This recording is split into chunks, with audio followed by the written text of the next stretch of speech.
Oke, ya, sebelum kita mulai acara kita pada malam hari ini, mari saya akan pimpin dalam doa ya Bu ya. Yuk, mari Amin. kita sama-sama berdoa.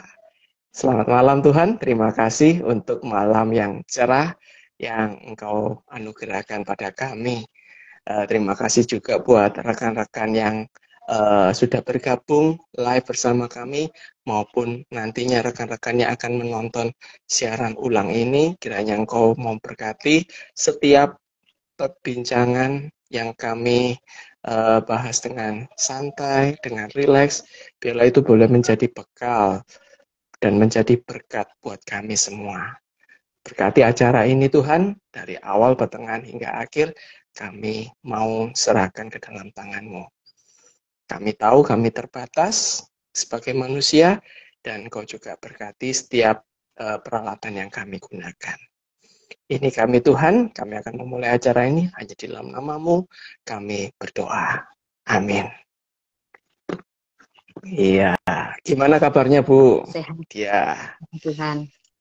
sehat ya? Oke, oke, sehat-sehat, siap-siap. Sehat juga ya. Nah, amin, sehat, puji Tuhan Bu. Oke, Bu, ini temanya ini, ini ada yang pasti ada yang bertanya-tanya Bu. Ya, Hmm. terutama kayak kayak saya, kalau saya sebagai orang awam baca menyongsong society 505 Titik nol. 5.0. Ya, poin nol. Iya. Nah, ini apa ini ya, Bu ya? Wah, ini perlu penjelasan dari pakarnya ini. Ya, Anda eh memperkenalkan diri lagi nggak, Bu ya? Oh, nggak usah ya. Sudah kenal ya, Bu ya? sudah. Ya. Saya sama Bapak sudah kenal. Ini juga teman-teman yang lain. Tadi kan saya sudah diperkenalkan oleh Bapak ya. Jadi oleh Pak Haji. Jadi kalau saya diminta memperkenalkan diri lagi ya, nama saya Oh, dia kan begitu ya Pak ya. ya. Baik. Apa jemaat di GKI Ngagel, pelayanan di Komisi Anak begitu. Nah, tapi Siap. kali ini materi yang akan kita diskusikan gitu ya, kan sama-sama diskusi itu bukan materi untuk ini ya, untuk pengembangan anak ya. Kita ngelihat yang lebih gede gitu ya, kita sama-sama bermimpi bahwa Iya. ada sesuatu hal yang sangat besar yang di luar kita gitu ya, yang mungkin nanti bisa baik mungkin secara langsung atau tidak langsung itu akan mempengaruhi hidup kita. Nah, ini kita kan mesti Betul. dulu begitu. Nah, tadi Bapak menyinggung Society 5.0 kan begitu ya. Jadi Betul, Bu. ini saya boleh bercerita dulu sebelum ke apa Society 5.0 gitu Oh, ya. Eh, silakan, Bu. tren dulu ya, mega tren dulu gitu ya. Perkembangan apa namanya yang terjadi di dunia, kemudian nanti di Indonesia itu apa begitu. Nah, kalau megatrend di dunia ini dipetakan sampai tahun 2045. Sebenarnya ada 10 hal utama gitu ya, ada 10 hal utama. Namun eh, saya hanya menyoroti nanti ya untuk diskusi kita ini ada 3 hal. Yang pertama itu adalah demografi global. Jadi eh, kalau kita bicara mengenai demografi ini pun ada banyak sekali, tapi kita ngomong tentang usia. Usia yang Usia. ada jumlah penduduk berusia berapa jumlah penduduk dari sisi usia. Nah, Oke. trennya ini kan dunia ini semakin menua. Nah, komposisi penduduk dunia pun komposisinya semakin menua. Kalau di apa di sekolah itu kan kita sering belajar ya, ada yang piramid, ada yang bagaimana. Nah, kita sudah mulai mendekati nisan. Itu dunia yang terjadi. Hmm. Yang pertama. Kemudian yang kedua itu persaingan sumber daya alam. Kita ngomong tentang sumber daya alam dulu gitu ya. Kita lihat bahwa banyak sekali mulai dari kalau kita sendiri di zaman penjajahan saja gitu ya. Waktu dulu orang itu kan berebut sumber daya alam gitu. Padahal dulu itu Iya. masih melimpah. Apalagi sekarang kan begitu ya. Sekarang semakin banyak sumber daya alam yang berkurang.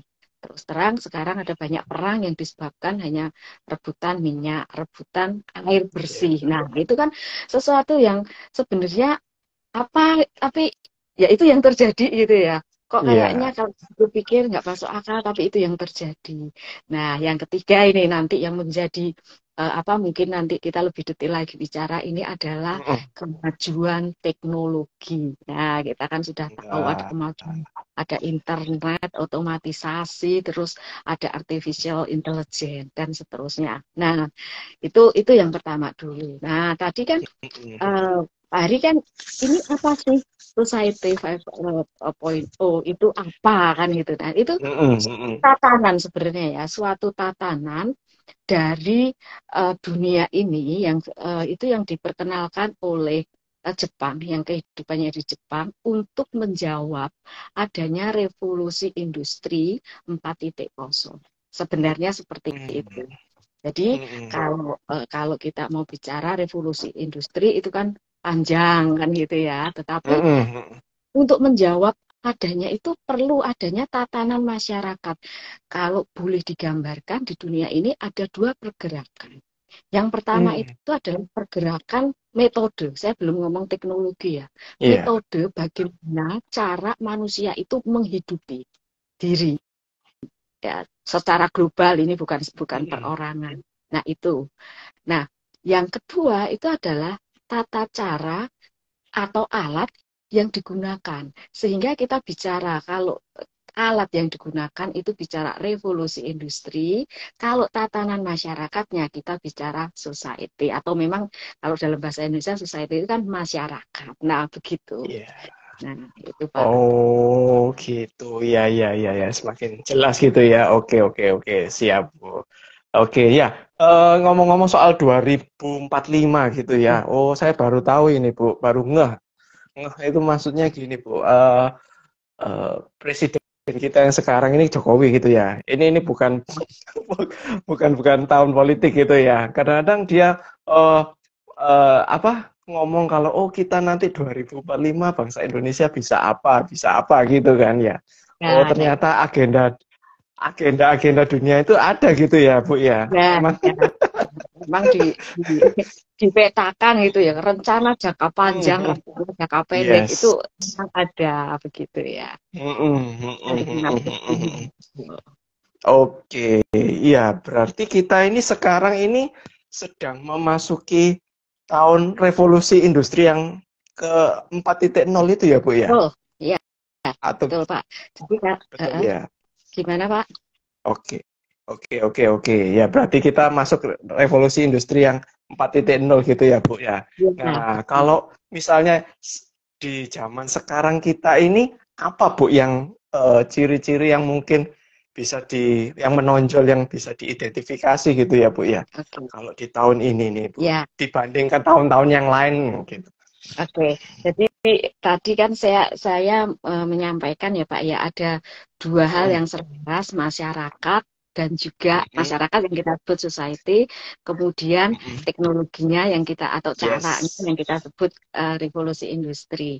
Nah, industri. kalau di masyarakat kok sudah 5, kok ini kok 4, nah begitu Nah, ya. Nah, ini sebenarnya kalau mm-mm, masyarakat pun gitu ya, kalau yang di society 1.0 itu kita masih mm-mm. masyarakat yang berburu. Nah, ini yang berburu. Artinya Oh. kalaupun dia makan makanan apa maksudnya dari tumbuhan, kalau itu sudah Mm-mm. habis dia akan pergi mencari ke tempat yang lain. Itu yang pertama. Yang Pertama, kedua, oke. ya, yang kedua itu sudah mulai bercocok tanam. Artinya mereka sudah mulai tinggal, ya, tinggal di suatu tempat mengusahakan tanah dan seterusnya.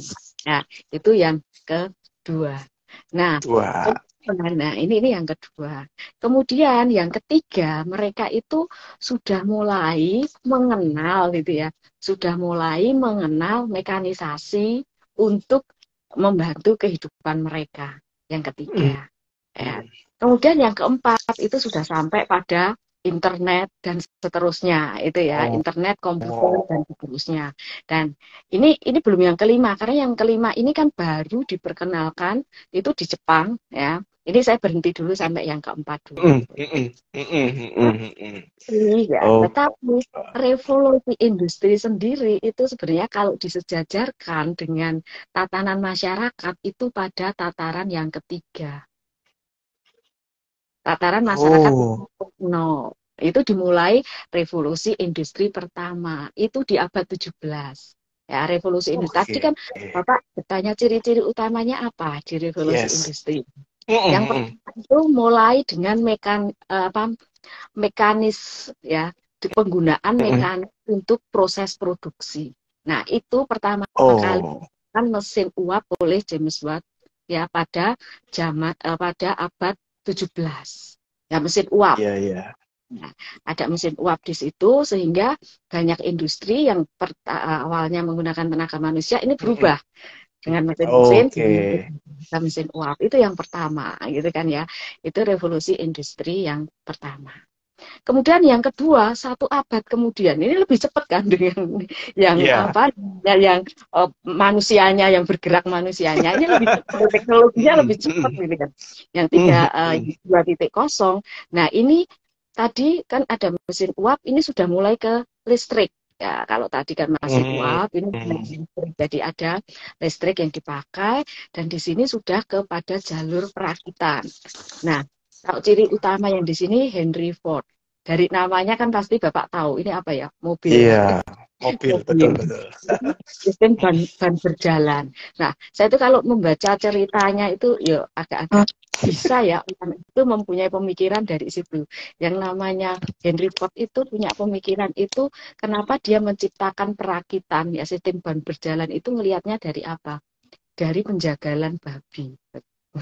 Wah, Jadi idenya dari situ ya, penjagalan inspirasinya ya. dari situ. Jadi kenapa setiap orang itu pada di tempat penjagalan itu ya disembelih itu satu orang itu ya pada satu pos tertentu itu melewati orang itu hanya mengerjakan satu hal saja. Nah akhirnya dia kepikiran oh itu bisa untuk perakitan mobil dan jaya ya sampai sekarang ya itu ya. Oh, Itu iya. itu revolusi industri 2.0 muncul listrik. Listrik. Oke. 3.0 ini tahun 70-an. Ini mulai bergerak lagi tahun 70-an. Nah, ini sudah mulai mengenal komputer yang diprogramkan dengan memori tertentu. Nah, ini masuk ke situ, mulai ada robot, tapi melakukan sesuatu masih sederhana lah kalau kita bilang Iya. robotnya dulu itu kan sederhana. Nah, barulah di revolusi industri 4.0 ini ada banyak misalnya ciri-cirinya, tapi ada 3 ciri utama ya, yaitu IoT, Internet of Things, kemudian Big Data, kemudian nah ini yang disukai oleh Pak Hari ini, artificial intelligence, ya AI. Oh gitu. Jadi yang disukai itu kan begitu. Nah muncul ada di situ. Nah itu ciri-cirinya. Nah untuk menjawab kalau di revolusi industri ini fokusnya itu kan pada mesin yang melakukan. Kan kalau kita bicara tentang AI, dia diprogram secara khusus, dia bisa baca menggunakan internet, dia bisa baca data, dia bisa melakukan analisis, dan dia bisa melakukan keputusan, ya sampai pada keputusan. Nah ini kan apa ya? Kalau kita mau melihat prosesnya, itu kan seperti prosesnya manusia ya. Ada Yes, data, betul. informasi diproses, dan dia bisa menghasilkan sebuah keputusan. Nah, seperti itu. Nah, yang di Jepang ini mulai karena ini sudah muncul seperti itu, maka di Jepang mungkin ya kekhawatiran kita semua manusia tersingkir dan seterusnya. Maka society 5.0 bagaimana kita memanfaatkan kemajuan teknologi itu untuk kita, jangan sampai kita itu tergilas dengan teknologi itu terus kita hilang, itu Pak. Jadi itu pemikiran dasar itu Pak Hari. Oke. Pemikiran dasarnya baik ya Bu ya. Ya. Di sana itu aslinya baik. Saya ya Pak. Kalau penciptanya sendiri ya bisa juga, tapi analisisnya seperti itu, pemikiran dasar dari perkembangan sains seperti itu. Oke, siap. Nah, kalau kita ngomong ya sebelum ngomong jauh ke depan gitu ya Bu ya, kita perlu tahu maksudnya kondisi dunia saat ini seperti apa, kondisi Indonesia saat ini seperti apa sebelum kita ya mau memasuki ke sana gitu ya Bu ya. Nah, kira-kira apa yang lagi terjadi nih, ini Bu. Nah, ini Bu, dia bisa memetakan ini ya. Iya, Bu. Kita pisahkan dulu ya Pak ya. Dari ini dari ekonomi dulu. Baru nanti mengimbangi dari sisi teknologinya, begitu ya. Nah, kalau Siap. dari sisi ekonomi, tentunya kan kita selalu bicara bahwa saat ini dunia kan resesi, ya, memasuki resesi. Nah, yang terjadi di Indonesia kalau masih ingat ya kita Iya, terakhir iya, bertemu iya. resesi gitu, dan sampai sekarang Mm-mm. Indonesia tidak terjadi resesi. Betul, tidak terjadi Mm-mm. resesi. Tetapi apa yang kita alami itu betul-betul apa ya, struggling gitu ya. Kalau saya Mm-mm. melihat, ya, betul-betul ini karena apa? Dengan adanya pandemi itu Mm-mm. kita belum mulai recover secara Betul. sempurna perekonomian. Begitu kita mau recover, dunia resesi. Sehingga kita kehilangan pasar untuk menjual Mm-mm. produk kita, untuk bekerja di sana. Mau nggak mau kan kita diam di tempat. Padahal, Mm-mm. dalam tanda petik, banyak pengusaha-pengusaha kita itu yang juga punya pinjaman. Bahkan pemerintah juga punya pinjaman yang harus dikembalikan. Nah, kalau proses produksinya itu hanya untuk konsumsi di Indonesia saja, untuk masyarakatnya saja, tidak ada kelebihan untuk mengembalikan pinjaman. Nah, inilah yang kita kena dampaknya di situ. Semakin Mm. sulit, tingkat suku bunga tinggi. Yang kita rasakan sajalah, kita nggak usah bicara yang atau nggak usah berdiskusi ngambil topik yang apa betul-betul ekonomi gitu. Yang kita Mm-mm. rasakan apa? Harga semakin naik. Dah apapun gitu Iya. ya. Bahkan kita ngomong Mm-mm. dengan uang yang kita miliki, dengan uang yang sama yang kita miliki, nggak usah ngomong itu 5 tahun lalu gitu ya. Ini dari bulan Mm. lalu gitu saja, loh sudah berbeda lagi gitu ya. Harganya kan Iya. Mm-mm. berbeda, Iya. betul-betul berbeda. Nah itu yang terjadi. Kemudian dengan kondisi itu yang pertama. Yang kedua, Mm-mm. kondisi demografi yang tadi saya katakan ini sudah menua. Mm. Apakah Indonesia juga sudah menua? Gitu ya.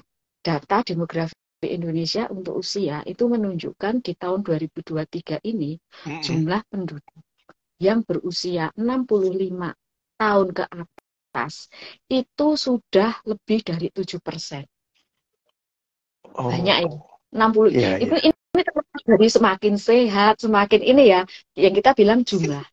Dan Iya, iya, nah, betul. jumlah yang 0 sampai 14 ke Mm-mm. bawah itu semakin berkurang.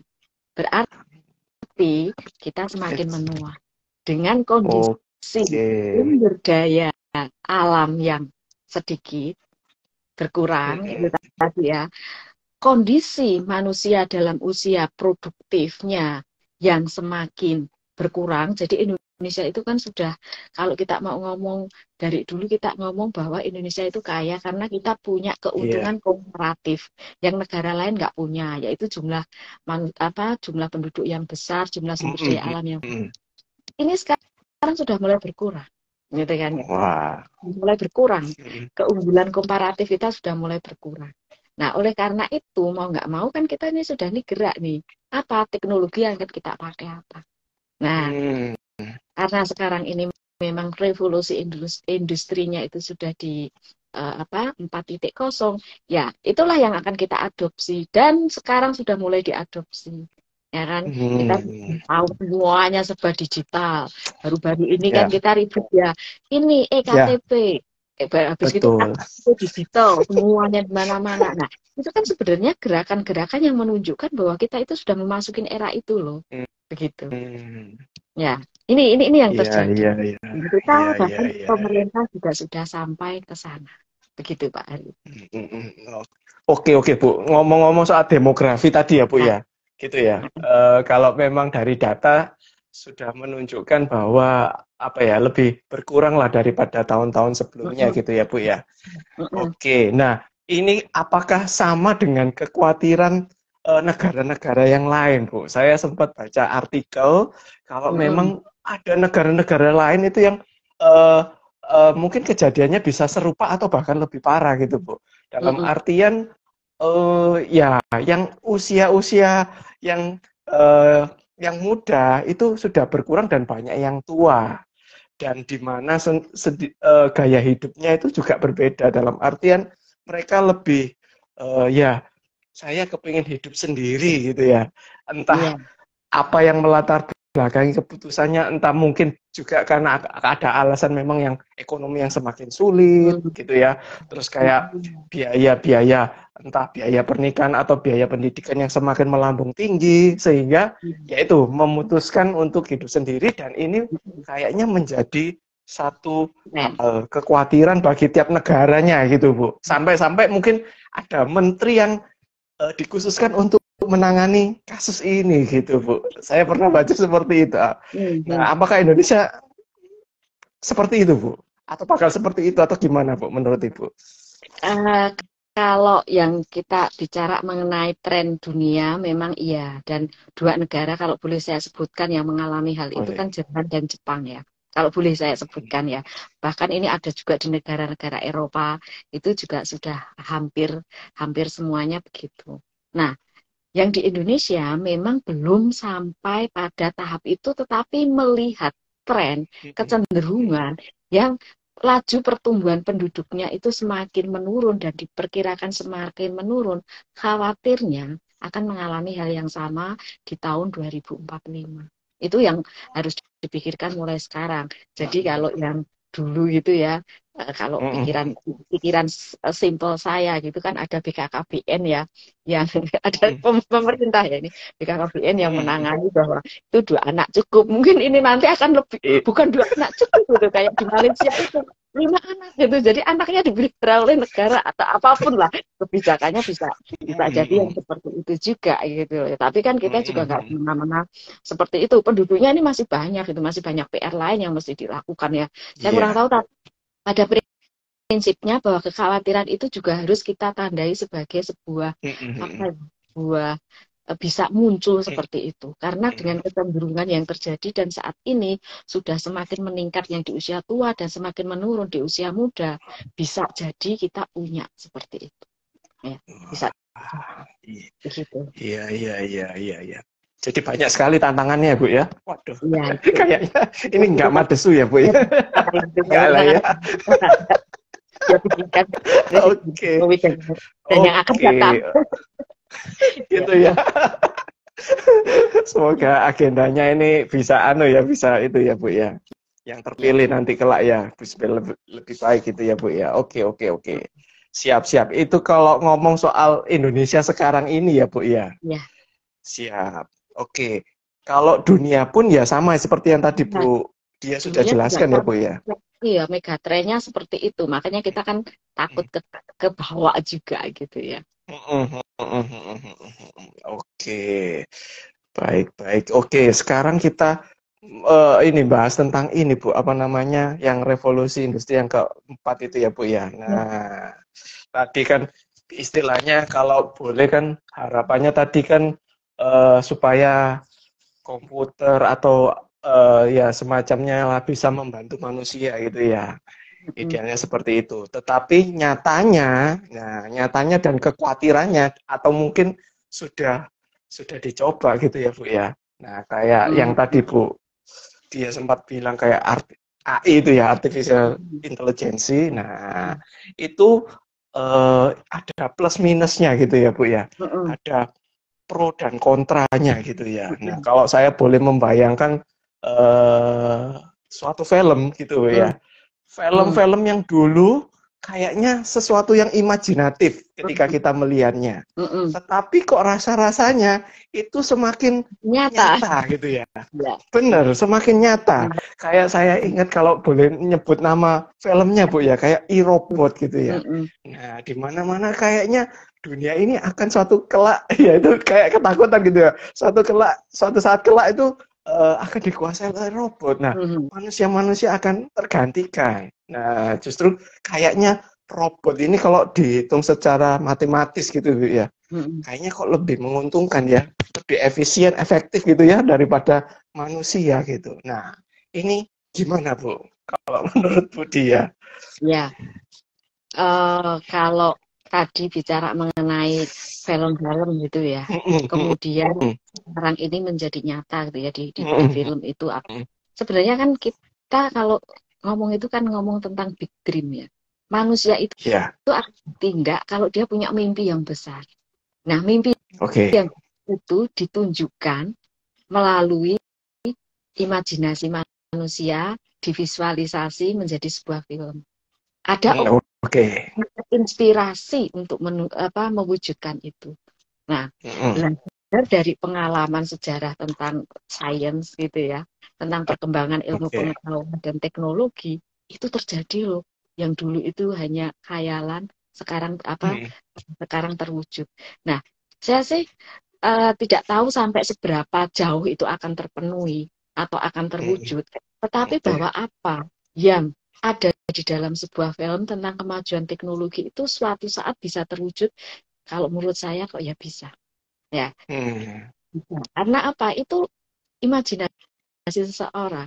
Imajinasi nanti akan menginspirasi seseorang yang paham tentang itu bisa mewujudkannya dari mimpi besar menjadi sebuah reality. Itu yang pertama. Nah, itu bisa itu opini pribadi ya. Pasti terwujud. Boleh, Bu. Apa apa ya, gitu ya. Nah, kemudian yang kedua tadi bahwa robot itu lebih efisien dalam operasional. Jawaban iya, pasti. Kenapa? Karena dia lebih teliti dibandingkan manusia. Dalam porsi umum ya, bukan orang-orang yang jenius tertentu gitu. Kalau kita lihat kan ada orang bisa lebih cepat dari robot juga gitu ya. Tapi dalam umum rata-rata bahwa robot itu memang lebih efisien karena dia kesalahan-kesalahan itu sedikit. Ya, kesalahan sedikit, dia lebih tahan dibanding manusia gitu ya. Dia bisa bekerja, mesin-mesin itu kan dia bisa setengah tahun itu nggak dimatikan, justru kalau dimatikan itu dia bisa bekerja. Sementara manusia bekerja 7 jam, 8 jam itu udah capek kan gitu ya. Nah, pasti efisien, pasti. Tapi pengadaannya itu juga tidak murah. Jadi kalau kita mau melihat dari sisi pengusaha itu memang ada positif negatif gitu ya, ada benefit ada cost-nya. Kalau nanti dia mau beralih ke semua yang menggunakan robot atau mesin-mesin dengan ini bisa, tapi lihat apa yang terjadi. Satu, bahwa dia akan berinvestasi secara besar-besaran. Uangnya ada di situ, belum tentu produknya laku. Dia sudah dia akan mikir dulu kan, dia akan mikir. Dan siapa yang beli orang karyawannya dia? Kalau kita mau ngomong perputaran, karyawannya dia dia PHK gitu ya, akan semua. Loh, dia nyasar konsumennya ya karyawan-karyawan itu lah. Karyawannya nggak kerja, dari mana beli? Dia punya produk yang gede, dia punya produk yang banyak, tapi nggak ada yang mau beli kan sama. Akhirnya kan dia investasi harus mikir dulu. Mana yang dia harus dilakukan otomatisasi, mana yang tidak. Nah, itu. Nah, kalau kekhawatiran bahwa itu akan menggeser, nah, pemikiran saya itu simpel. Ada pekerjaan yang sangat berbahaya bagi keselamatan manusia. Saya sangat setuju kalau itu full, misalnya ya robot atau AI atau apapun gitu ya. Misalnya pertambangan lepas pantai, ya kan, nanti kena ombak rugi ya, nggak rugi manusia. Kan sekarang ini kan kalau nggak salah kan ada pemikiran mau membangun jalur kereta api lewat bawah tanah mulai dari China sampai ke Australia lewat perairan di Indonesia. Nah itu kan ya sudah nggak apa-apa, itu pakai AI saja. Seperti itu. Jadi pada prinsipnya begini, ya memang lama-lama pasti akan tergeser semuanya, sedikit demi sedikit, tapi kan satu bahwa harus siap investasi yang besar. Kalau terjadi satu kerusakan, itu pasti juga akan tetap membutuhkan manusia untuk ini. Semakin kecil memang ya porsi manusia untuk ini. Tetapi seyogianya kita mulai pikirkan ya ini yang judul kita ya Be Wise gitu ya. Mulai dipikirkan apakah harus semuanya tiba-tiba brek dengan menghilangkan kemampuan kita sebelum manusianya siap dengan mengoperasikan teknologi yang dalam tanda petik canggih gitu ya. Loh, kalau nggak siap bagaimana? Malah kita sudah beli barang nggak bisa dipakai, ya kan? Di demo lawan. produknya nggak laku. Nah ini mesti pelan-pelan. Nah kita nggak bisa tiba-tiba breakdown yang lainnya. Tapi saya Mm, pada prinsipnya setuju dengan adanya mesin-mesin itu akan mempermudah pekerjaan manusia, bukan mm, menghilangkan pekerjaan manusia. Ya, mempermudah, membuat manusia itu nyaman. mm, Tujuannya AI itu kan mm, ya, mm, mm. membuat manusia lebih sejahtera.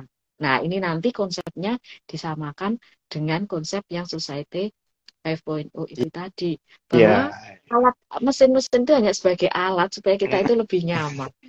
Itu Iya, saja. iya, iya. Jadi Oke, bisa siap, siap. ya begitu. Siap, Bu. Oke, sebelum lebih jauh lagi gini ya. Iya. Iya, oke. Bagi rekan-rekan yang bergabung di sini, yang sudah mendengarkan perbincangan kita, boleh berkomentar atau bertanya gitu ya. Tentang apa ya? Ya, isu-isu tentang ini tadi, tentang perbincangan kita tentang eh, entah tentang teknologi, entah tentang AI atau lain sebagainya, boleh silakan ditanyakan gitu ya. Kita saling belajar, saling melengkapi gitu ya. Nah, kebetulan di sini ada pakarnya gitu ya. Jadi nggak salah gitu, bukan sesuatu yang hoax gitu ya, yang bisa dipercaya, dipertanggungjawabkan ya Bu ya. Iya. Oke.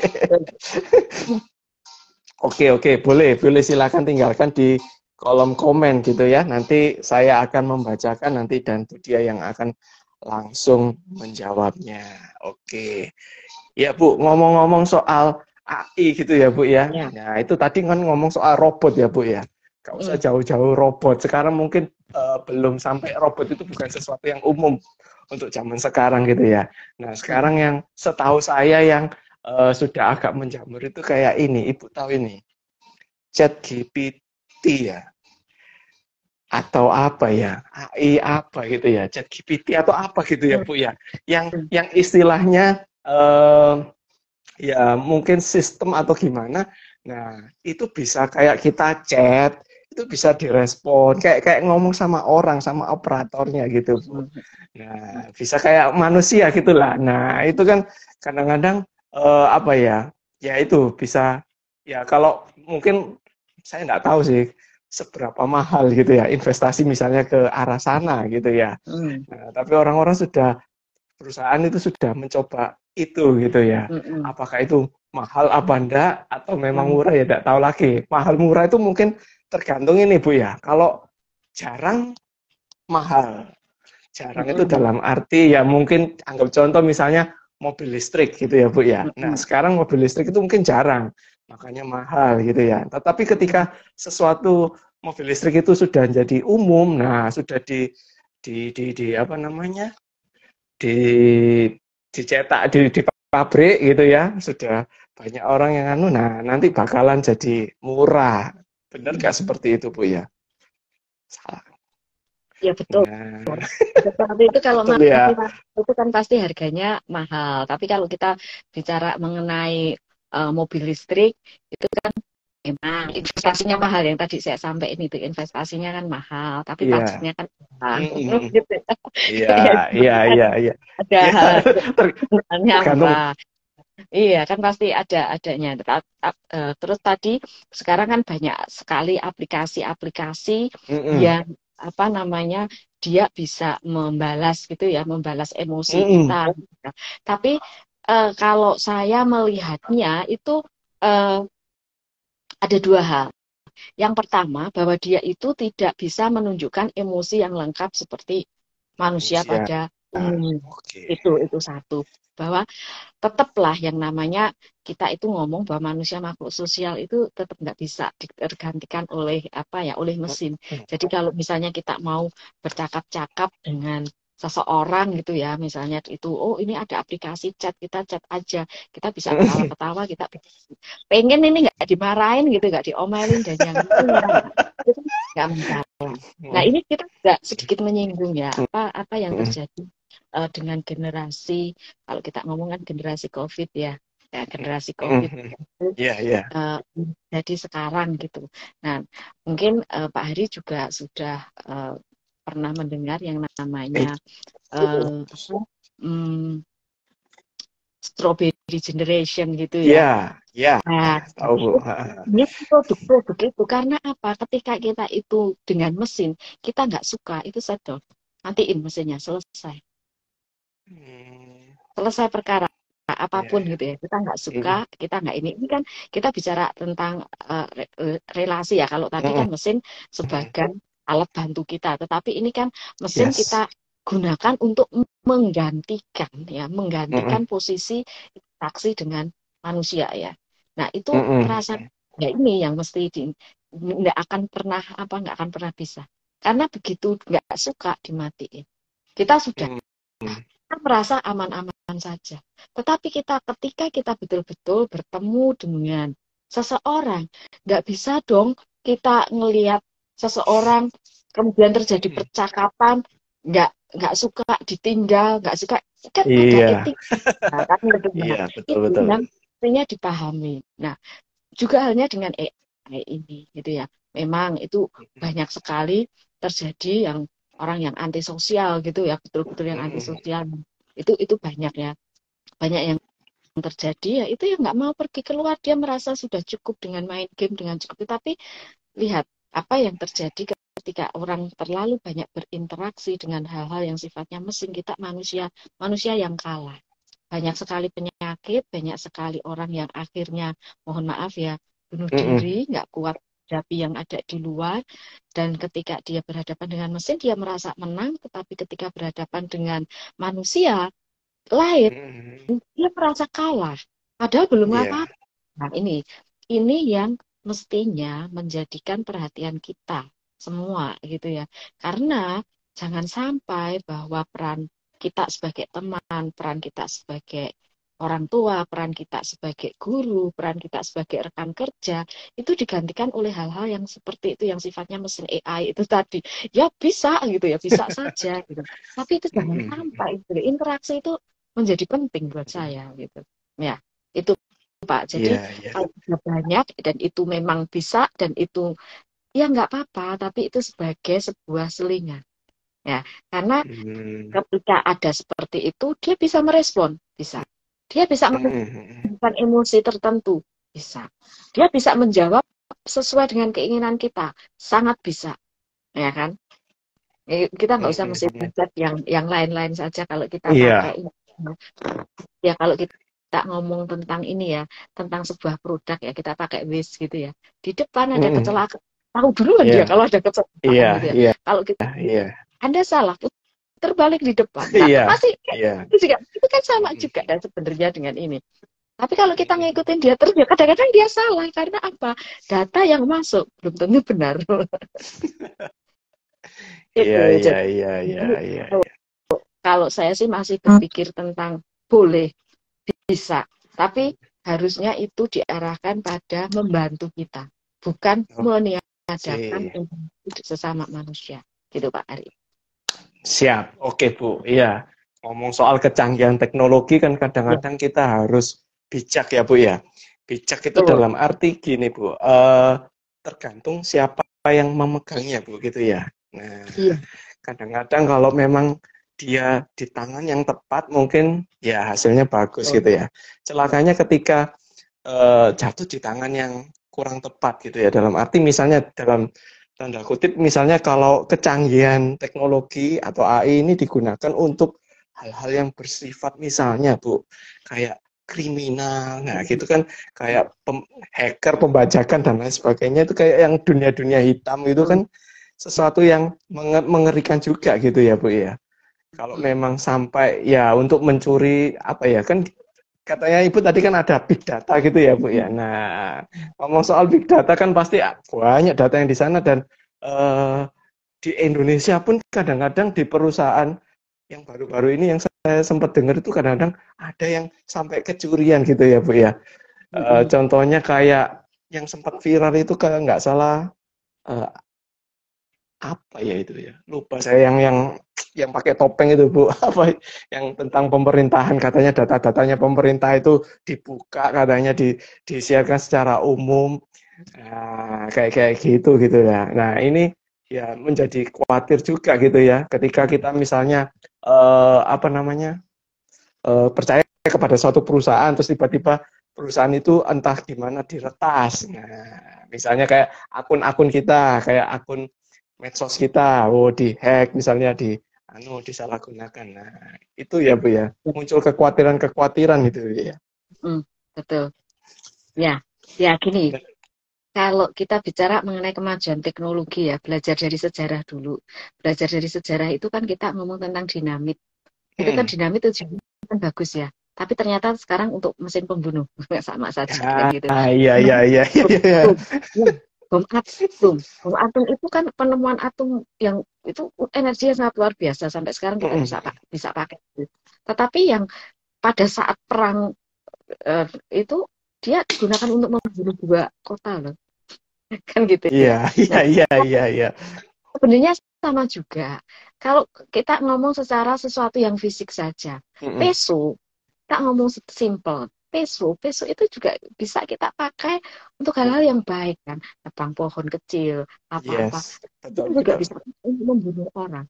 Sama persis sebenarnya, hanya saja ini pengetahuan kita itu sekarang sudah bukan ke arah hal-hal yang sifatnya fisik lagi, tetapi kita itu sudah ada pada dunia yang dinamakan dengan internet dan seterusnya. Hidup kita itu ada di situ. Jadi kemungkinan misalnya media sosial kita dihack dan yang lainnya, ya sudah. Itu ada pada sistem, bukan ada pada sistem yang seperti itu. Bukan kita, ya sudah kita biarkan, ya enggak lah. Tapi artinya bahwa pemanfaatan teknologi oleh pihak-pihak yang pengen mengambil keuntungan dengan tidak semestinya dari orang itu terjadi. Ya itu terjadi. Kalau lebih parah lagi kalau hanya namanya dihack WA-nya ya saya ngomong gitu media hack, terus cuma dimintain uang atau apa, ini kan masih sesuatu yang sifatnya itu simple, tetapi kan banyak yang ngomong ketika kita klik sesuatu, kemudian sekarang kan kita hampir semuanya punya mobile banking ya, mobile banking kita diambil lah kan bis hidup kita itu kayak kita tinggal di rumah kemudian dirampok. Nah ini mestinya yang mesti kita perhatikan kan begini, peraturannya mana kan gitu selalu ya. Iya. Nah itulah hukum itu selalu di belakang kejadian gitu. Kalau kita ngomong ini baru sudah terjadi, ini hukumnya baru disusun. Ini baru disusun. Kurang cepat gitu ya. Iya. Kembangannya itu cepat gitu ya. Sementara kalau ini kan harus bukti dulu apa yang dilakukan, kemudian apa konsekuensi ketika melakukan itu. Nah, yang ini kan orang mungkin pemikirannya kan belum sampai ke hal-hal yang sampai detail banget, tetapi ternyata yang melakukan ini sudah detail banget. Itu loh. Nah, itu bisa terjadi. Nah, oleh karena itu sebenarnya ya itulah yang perlu edukasi kita ya. Ya edukasi dari semua, kita perlu lebih mengedukasi tentang hal-hal yang sifatnya membahayakan kehidupan. Sebenarnya simple kok. Kita tahu bahwa kita berjalan gitu ya. Kalau kita di dunia fisik, kita berjalan di sebelah kiri. Kalau mau nyebrang aman di zebra cross. Nah, sama gitu. Ketika kita ada di situ, ya harus melakukan hal yang sama gitu ya. Ya kalau kita memang punya pengaman dengan ini dipakein dipakai ini, ya kita pakai seperti itu ya. Kita akan melindungi kehidupan kita yang bukan secara fisik itu yang dipakai. Ya memang seperti itu ada terjadi, iya sangat membahayakan kita. Iya bahkan kalau sekali lagi Pak Hari suka film kan, itu ada film juga. Jadi yang diambil itu data diri. Itu ada film juga. Data diri. Gitu ya.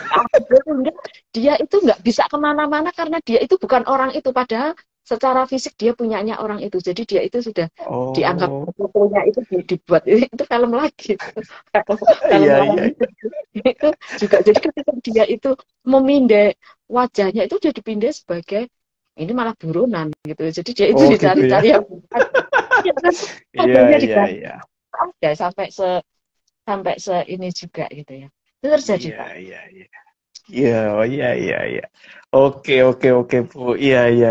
Ini kan tadi kita ngomong soal kemajuan teknologi Bu ya. Masalahnya kan harusnya kemajuan teknologi harusnya didukung oleh ini ya, SDM yang mumpuni gitu ya Bu ya.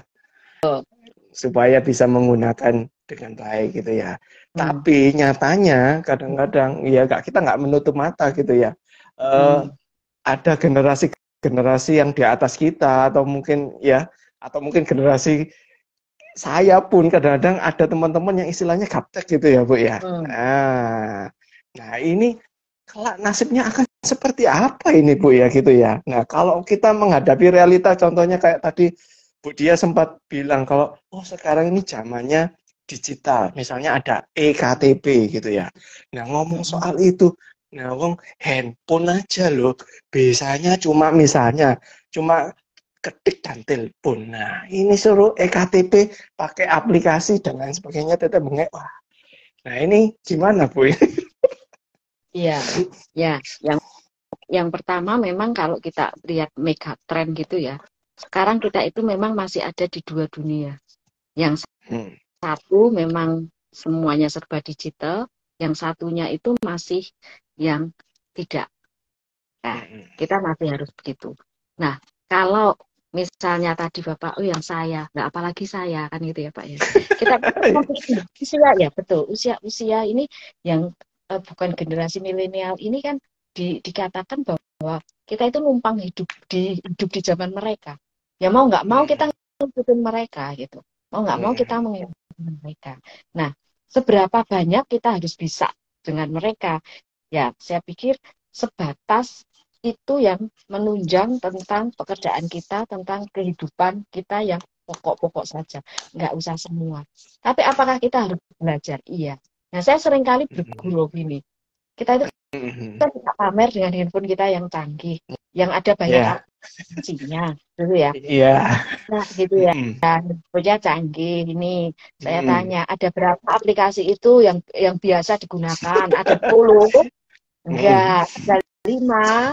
Ya, lah kalau cuma 5, ngapain beli mahal? Kan gitu. Nah, seperti itu.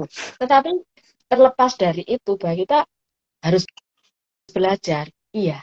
Harus mengikuti, iya.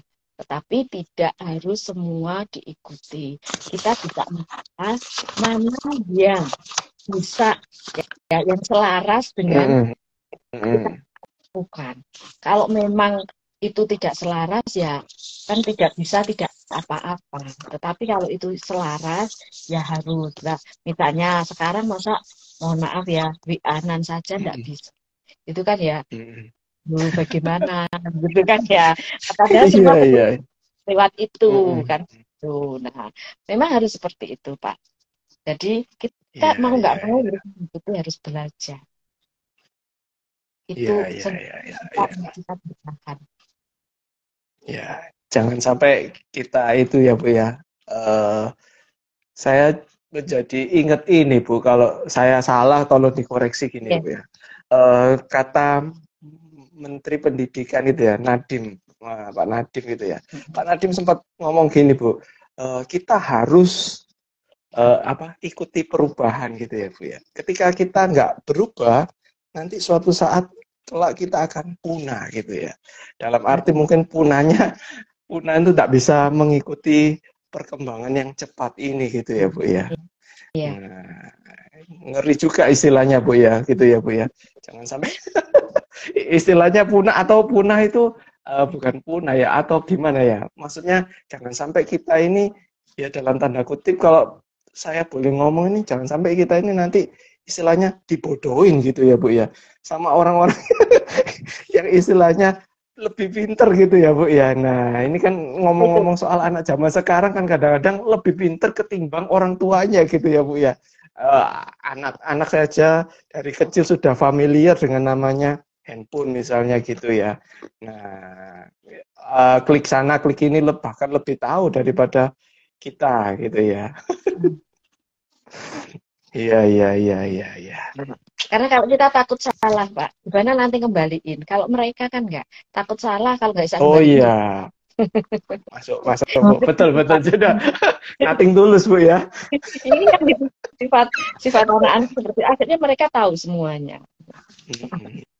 Betul. Mungkin karena kita usianya sudah kalau semakin bertambah usianya mungkin tingkat waspadanya semakin lebih tinggi gitu ya Bu ya.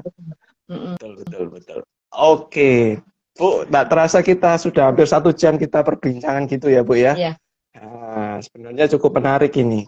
Nah, sebelum kita menutupnya Bu, nah kesimpulan apa yang mau Bu Dia sampaikan gitu ya ya, tentang be wise tadi itu Bu?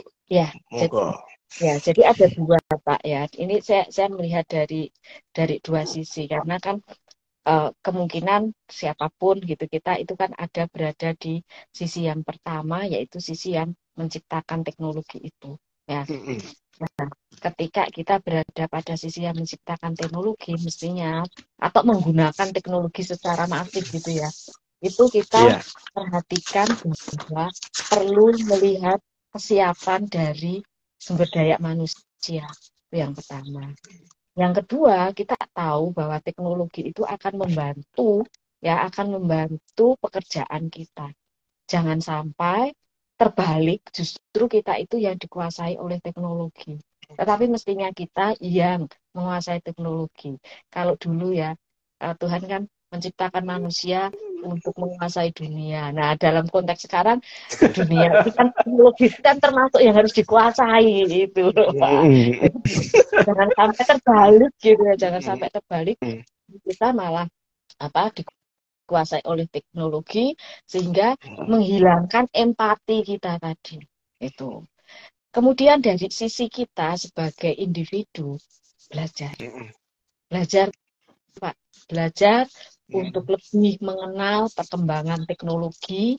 Kita harus tidak takut mencoba gitu ya, belajar, tetap berhati-hati, jangan takut bertanya, dan kita ikut berevolusi Mm-mm. dengan perkembangan Yes. teknologi.